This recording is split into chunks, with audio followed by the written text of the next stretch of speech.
Assalamualaikum warahmatullahi wabarakatuh.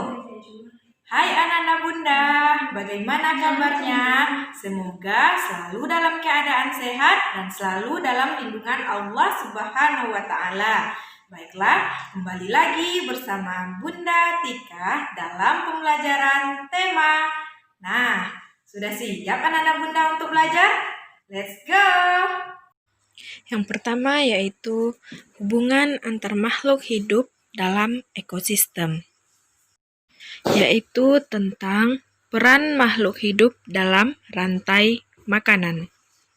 Dalam rantai makanan ada makhluk hidup yang berperan sebagai produsen, konsumen, dan pengurai. Nah, perhatikanlah gambar yang tertera pada video ini, yang mana ada produsen, konsumen tingkat 1, konsumen tingkat 2, konsumen tingkat 3, konsumen puncak, dan pengurai. Nah, pertama kita bahas tentang produsen. Apa itu produsen? Produsen adalah makhluk hidup yang dapat menghasilkan makanannya sendiri.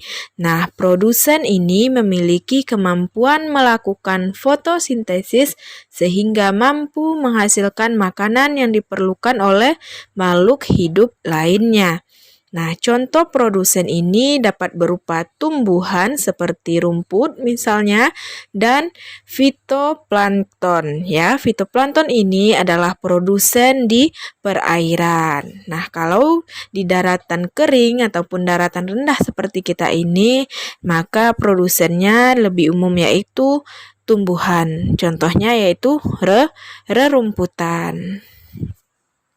Oke, selanjutnya yaitu makhluk hidup yang berperan sebagai konsumen. Yang mana saja yang berperan sebagai konsumen pada gambar ini yaitu belalang, ya, burung, dan juga ular dan elang. Nah, bagaimana peran konsumen dalam rantai makanan? Nah, peran konsumen dalam rantai makanan atau makhluk hidup tersebut yaitu mereka tidak dapat menghasilkan makanannya sendiri.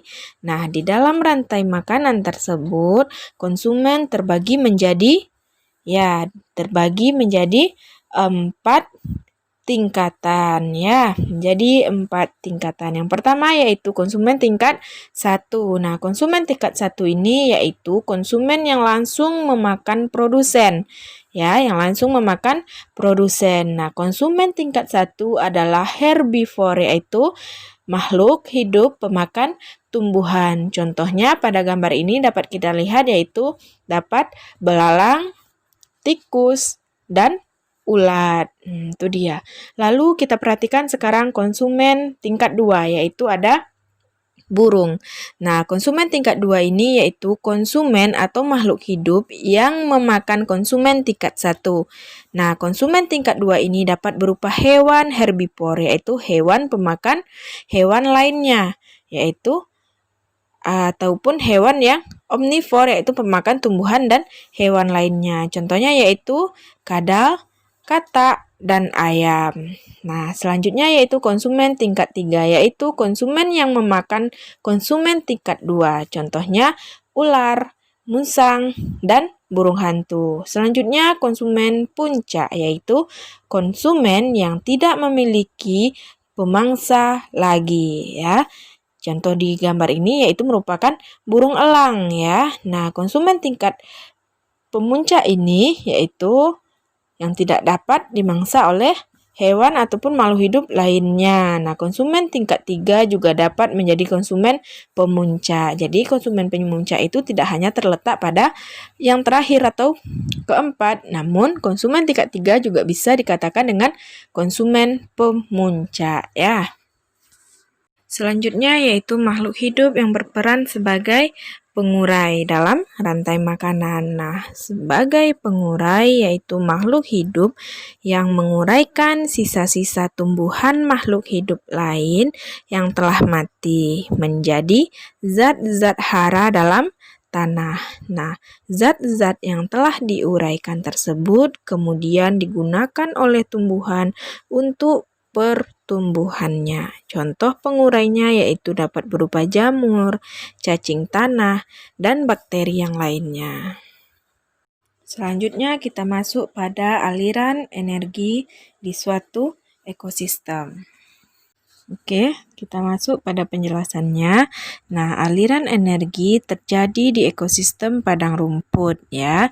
Contohnya seperti pada gambar dalam video ini. Nah, yang pertama kita lihat energi, yaitu berupa cahaya. Nah, energi dari cahaya matahari digunakan oleh rumput untuk melakukan proses fotosintesis. Oke.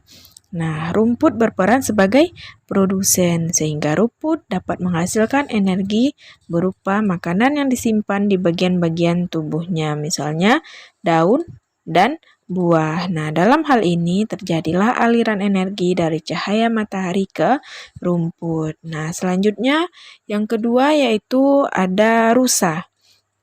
Rusa yang berperan sebagai konsumen tingkat 1 memakan rumput. Nah, energi dari rumput berpindah dari rumput ke tubuh rusa. Nah, energi tersebut kemudian digunakan oleh rusa untuk melakukan kegiatan. Misalnya, rusa tersebut ingin berlari, berjalan, dan makan. Nah, dalam hal ini terjadilah aliran energi dari rumput ke rusa. Nah, begitu juga dengan hewan selanjutnya yaitu apa? Hewan singa. Nah, singa yang berperan sebagai konsumen tingkat berapa? Yaitu tingkat 2. Maka dia memakan rusa. Nah, energi dari rusa pun berpindah ke singa sehingga singa dapat menggunakan energi tersebut untuk melakukan kegiatan. Nah, dalam hal ini singa misalnya mendapat energi dari rusa ya, dapat melakukan aktivitas yang lainnya. Selanjutnya saat singa mati, nah ya yang terakhir saat singa mati, nah tubuhnya akan terurai oleh bakteri-bakteri tanah sehingga energi hasil penguraian lalu dilepas ke lingkungan. Hasil penguraian dari tubuh makhluk hidup yang mati kemudian digunakan oleh rumput di sekitarnya sebagai pupuk organik untuk pertumbuhannya.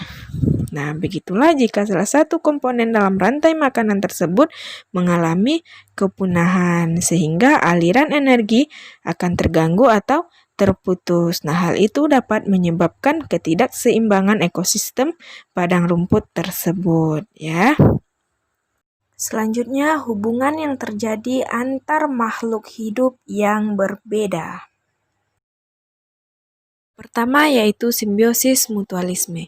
Simbiosis mutualisme merupakan bentuk hubungan kedua makhluk hidup yang sama-sama diuntungkan. Nah, contohnya yaitu simbiosis mutualisme adalah kerbau dan burung jala. Nah, kerbau diuntungkan karena kutu yang hidup di tubuhnya dimakan oleh burung jala. Nah, adapun burung jala tersebut mendapatkan sumber makanan dari kutu kerbau tersebut ya.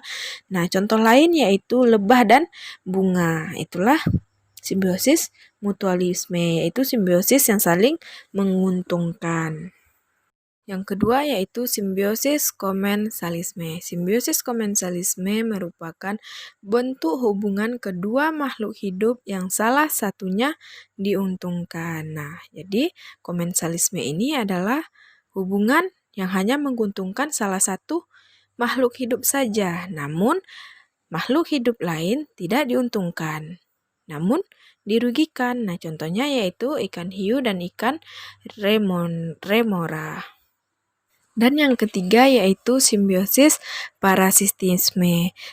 Simbiosis parasitisme merupakan bentuk hubungan kedua makhluk hidup yang salah satunya diuntungkan, namun makhluk hidup lainnya dirugikan. Contohnya adalah tali putri yang melilit tanaman inangnya. Nah, tali putri menyerap sari-sari makanan yang dihasilkan inangnya dan mendapatkan tempat hidup, sedangkan inangnya tidak mendapatkan apapun, yaitu contohnya bisa yang lain yaitu nyamuk dan manusia.